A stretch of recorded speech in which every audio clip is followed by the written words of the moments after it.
Good evening, and welcome to the Dead Earth podcast. This first season is an 11-story anthology chronicling the dead homes that people much like you and I live within.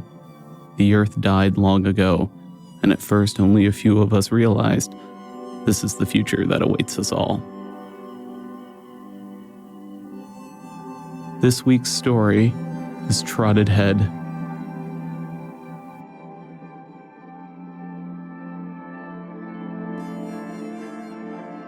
The decision to permanently settle atop a plot of land is perhaps the most violent act we have ever committed. My father once said to me with a sundown smile. The next day, I discovered his headless corpse in the kitchen. His hand was outstretched toward the back door, which had been left open, and now a 7 o'clock gash of cosmic light warmed all his gory gristle as it led down the steps and into the garden. More chilling, perhaps, than the entire event was that no one was ever successful regarding the recovery of his head. Not myself, not the first responders, not the forensic specialists, nor the search dogs. I asked the Beagle's handler whether it was customary to use hounds to locate specific body parts, and she replied that this was not the first time we've conducted a search on your street. Didn't ask whether she meant they had searched for body parts previously, or whether there'd been another body minus head in such close proximity, not particularly wanting to know the answer. She was a young officer, probably around my age, so it could not have been all that long ago. Sitting in my suddenly solitary abode, I wish I had investigated her claim further. The grief came and went in bouts, and I missed it dearly when it was gone, because anguish over my father's unexpected departure was the only mode I operated in as of late which could drown out the fear. Co-workers suspected that I opted to work from home due to a trauma-induced agoraphobia, and my local friends thought that I perhaps was not admitting visitors, even old friends I could identify from between blackout curtains, because I did not want to risk a vile detachment of my most intelligent extremity. No, the truth of the matter was that while I admittedly worried some ill-defined killer of the night may claim my cranium as their prize, my worst fear was something far less defined. You see, my father had often dreamt of decapitation. Vivid snapshots haunted my mind of him in his bed, or napping on a couch, spittle bursting forth from between his lips while he gargled and choked and gasped and squirmed, his cheeks scarlet and then purple, his eyes and tongue growing fat and large to the point just shy of bursting. And then he would awake with his hands around his neck, his forehead, and hind and middle, and a relieved look would wash over his body and chill his heating face. And he would smile at me and ask why it was that I was standing in the doorway with such a ghastly expression. He would never speak to me of these dreams in any real capacity. As a child, he would rustle my hair and name them as terrible things, nothing more. As I grew in age and size, and his chair-bound state prevented his reaching of my head, he would outstretch a shaking hand to rest atop my knee or my thigh, and croak behind closed lips, preventing whatever reply contained within from eking out. As his mind enfeebled, he talked less and less. It is his befuddled state which made his words the day prior to his end so prominent in my mind. His initial excoriating of mankind was followed by a lengthy, delirious account of a place he had never once spoken about to me or anyone else as far as I knew. He said this mound of land was graced with well-defined features, rich soil, steep cliffs, and hidden recesses hiding gorgeous natural views sunk deep inside the ground. He said the locals were a kind and amiable sort, with dirt on their hands and trust in their hearts. They referred to this place as Trodden or Trodden, which I took at the time to be spelled out as Trodded. He told me it was a secretive place he had never seen referenced in any book or on any map, but that the locals liked it that way, and so he respected their privacy. He told me that I should come along, that together we could stay with Eustace at the Crown Inn, or walk the path down from the fields to marvel at the architecture of those few homes built into the sides of the cliffs. The grass there was red, bright red, and the soil was blue or black, as often as it was pale brown. Most of my interjections amounted to a pleasant cooing. I was happy to hear him speak. Whether or not it made sense was no matter. Eventually I humored him. "Father?" What? "Where is Trodden?" That's the thing. It's through a little door. "A gate?" No, a little door, just south of here. It's a green door with a white frame, and it's located on the far side of a tunnel, one that runs alongside this house, where the train runs through. Think of that. The train just runs through. It never stops there. And that was the same little green door with a white frame, which I stared at from across the subway tunnel not a week later. I had convinced myself that a walk would clear my head, that my frights and ceaseless pacing were the echoes of trauma, and that festering at the scene of the crime would do me no good. Without thinking about where I was going or why, I grabbed my winter coat that hung on the peg in the front hallway beside my father's jacket, and I stepped out into the gray flurry. I turned north and paused at the crotch of two streets, at the corner store run by a man who smiled but never spoke. I was feeling for something, I think. Or perhaps I was just coming to grips with the fact that this wider inhabitants, with all its noise and its many put-upons, did little to ease the tightness of my throat. The city always felt like a second indoors to me, and the low-hanging clouds drifting down a malicious ceiling welcomed the comparison. I needed to leave. That was the thought which compelled me northward, through the temporary hallway beneath the pillars of scaffolding, past the living room display, up the leg of Barbaro Street, and found me sliding past the proximity doors into the din of a subway tunnel which swallowed me whole. The northbound and southbound trains had arrived simultaneously, and so upon their departure, I was alone. I was the only body with an intention to stay, to misuse this place of transit. There it was, waiting for me, as chipped and run down as the rest of the structure. The door was green and the trim was white, and it was certainly little, as it failed to usurp my midsection.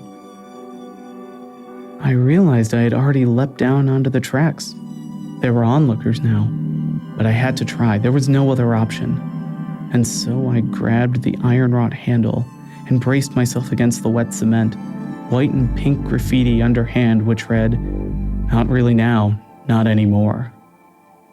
The ground beneath me rumbles, and the train is accelerating toward me with screeching fury, signaling what I already know has been coming for me. People scream, and the acoustics of the tunnel cannot handle all this noise. And there's a downshifting in pitch which recalls the pits of mass graves with the writhing nearly dead. I note that this is a sound which is familiar, despite the fact I've never been within a lake of corpses. My last fading hold on consciousness, a thought about what it felt like to be forgotten. I wonder if my father had the same thought. I wonder if I'm about to join him. The door gives easily despite its appearance. I crouch through the portal and climb inside a warm, wet place. I shut the door behind me just in time for the rattling of the train and the screams of those who did not wish to watch a person die suddenly sound far away and altogether unimportant. I crawl along the unlit subterranean tunnel, as it continues to narrow, feeling my way along walls which are rough and sharp. I think my palms are bleeding, and I knock my knee against an outcropping, and I curse it and the dark. My voice seems to float away from me down the tunnel, urging me forward, as though if I don't leave soon, I will not be able to follow. So I continue with urgency, limping along, and then crawling. And now I'm sliding along my belly, and I'm sure that I'm bleeding profusely. And I notice that the walls of this cave are too constricted for me to turn around. I notice that the slick rocks prevent me from pushing backward up the way I came. And the way down, if it continues as it has, will soon have no space for me. And the ceiling is so low now that I can barely draw a full breath. My blood crawls away from me, slicking the rocks and easing my descent. I begin to sob, but no sound comes as my voice has already left me far behind.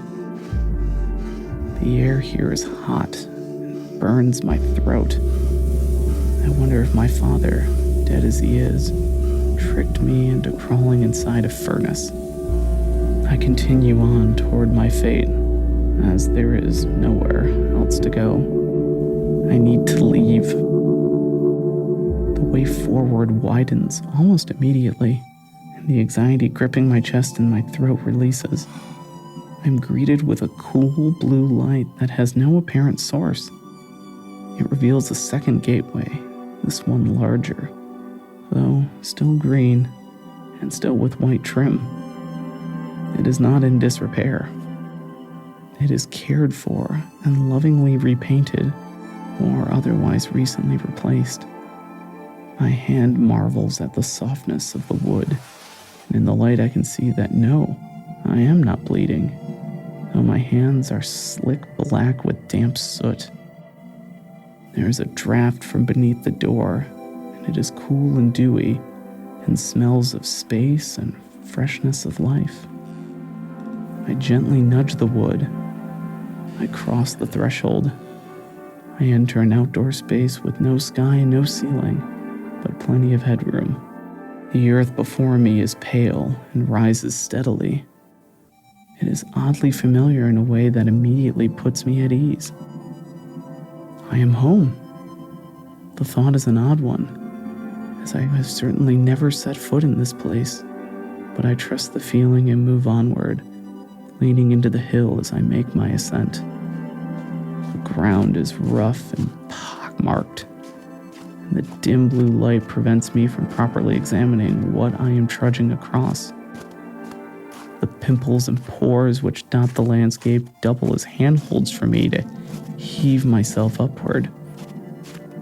I am gasping for air when I finally crest the hill and gaze upon the world before me.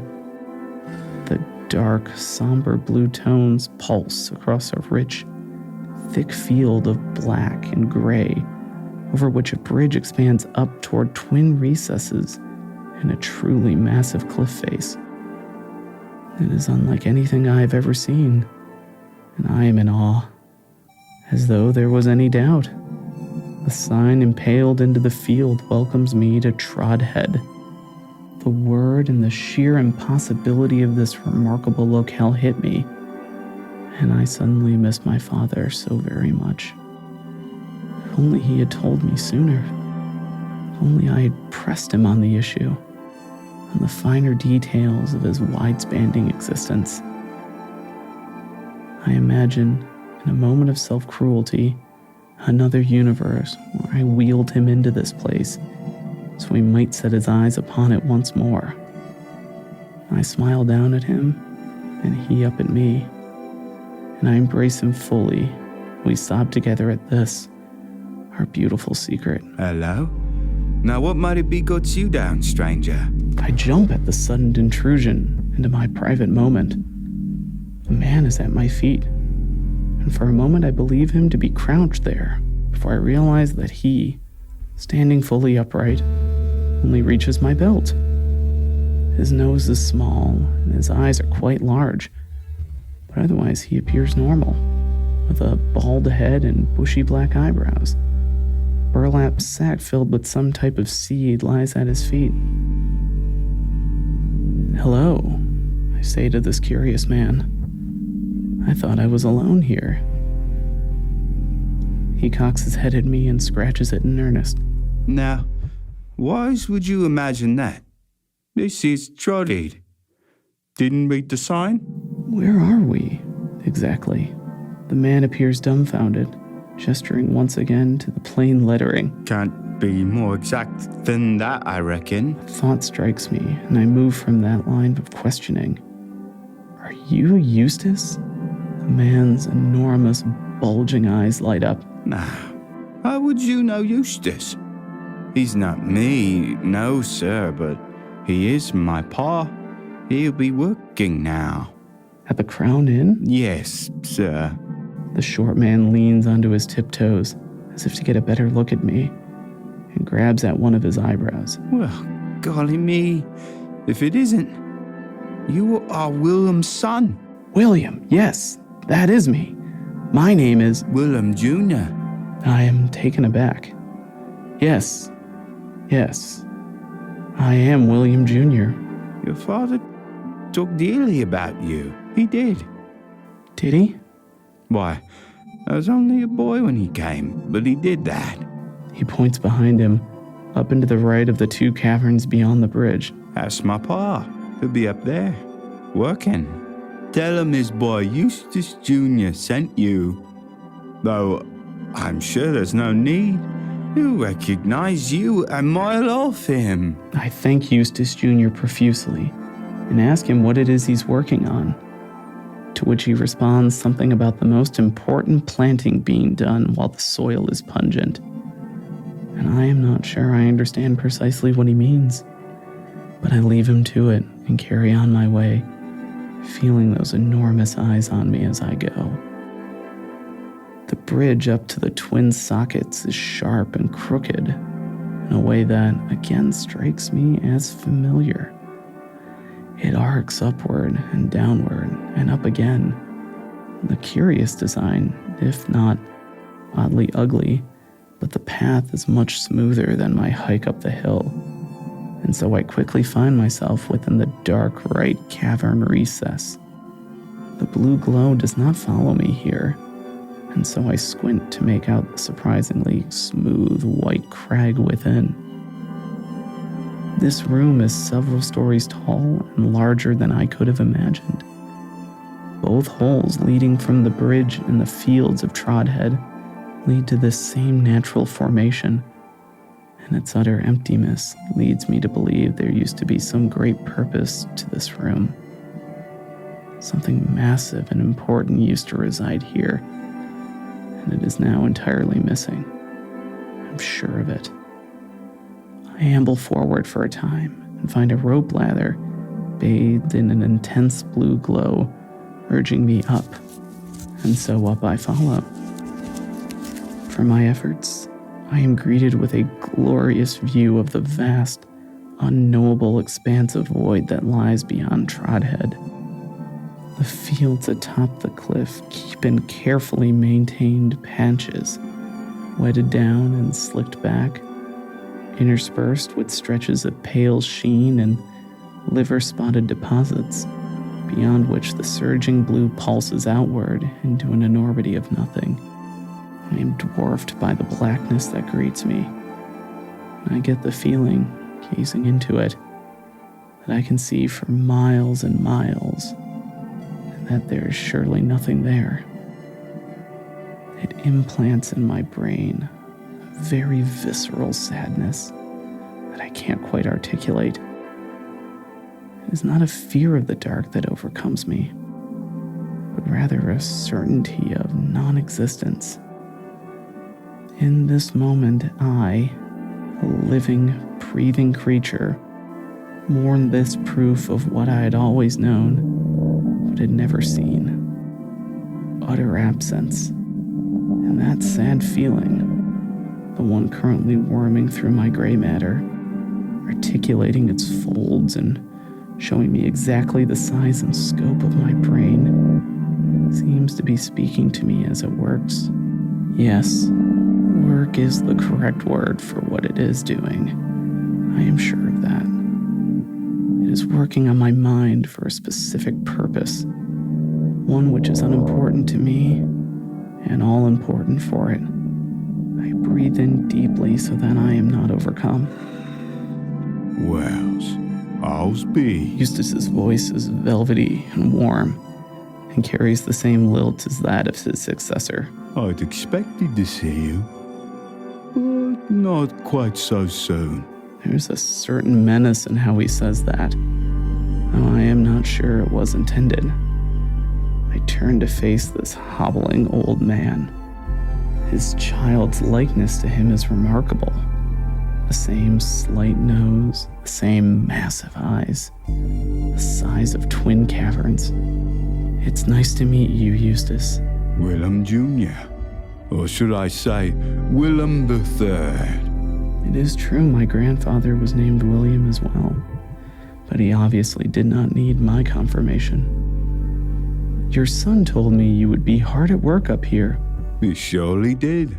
I was told the Crown Inn would be nearby. My father spoke of it. Yes, Wells. New land requires a new settlement, but we shall be built soon enough, and the others will come. Others? Why, our kin and their kind. Is it just you and your son here now? New land, all that.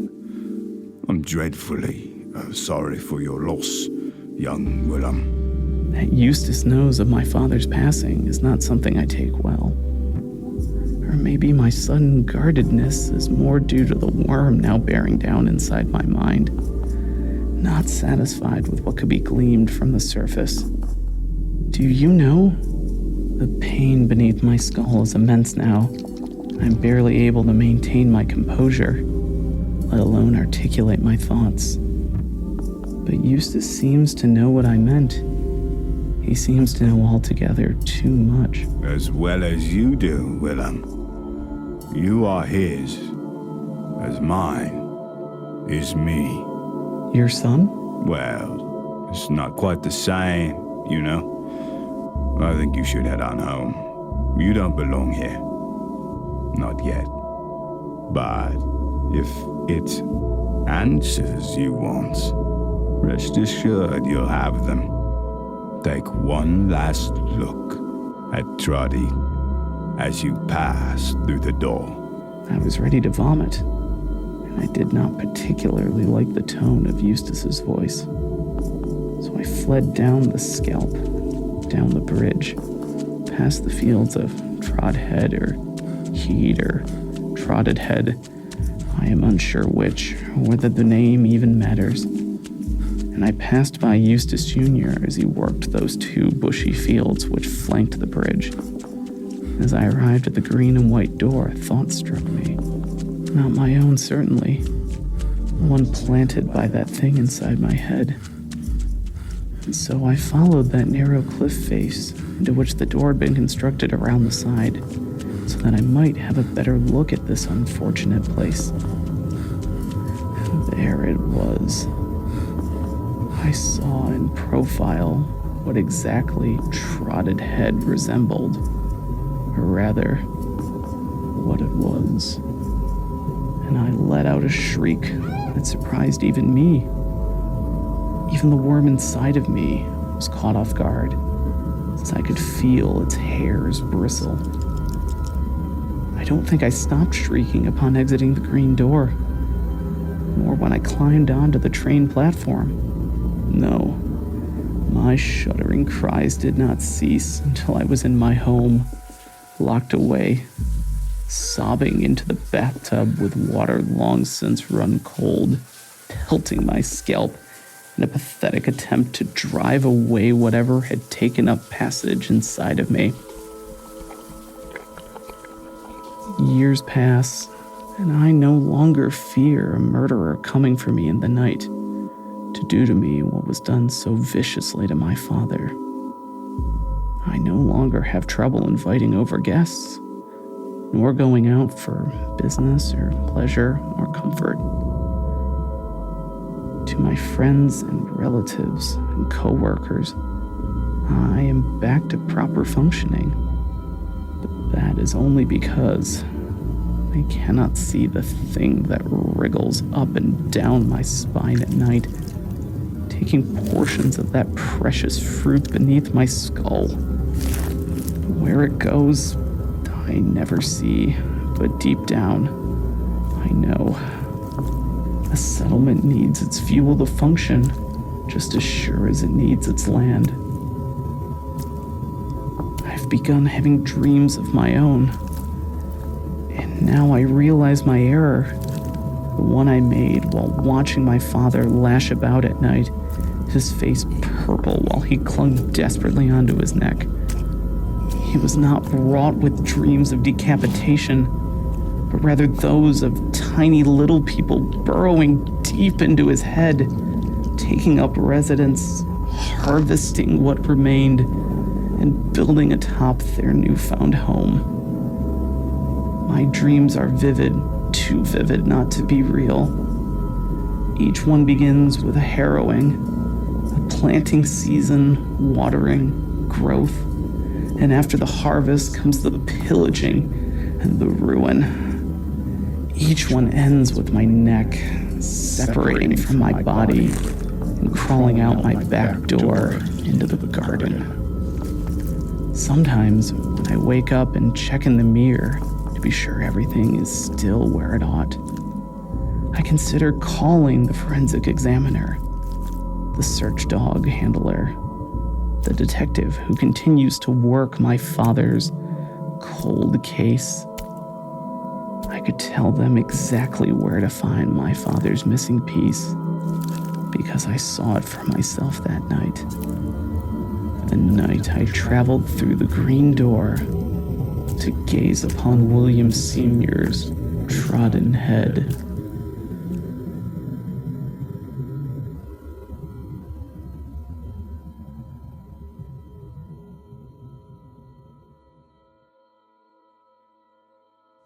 The Dead Earth podcast is created by Emily Lyles, Taylor Normington, John Reeder, and Dan Wallace.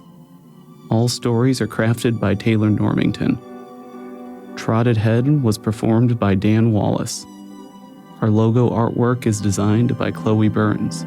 You can find more of her work on Instagram at Tiny Moon Studios. Episodic artwork by Scott Minnendorf.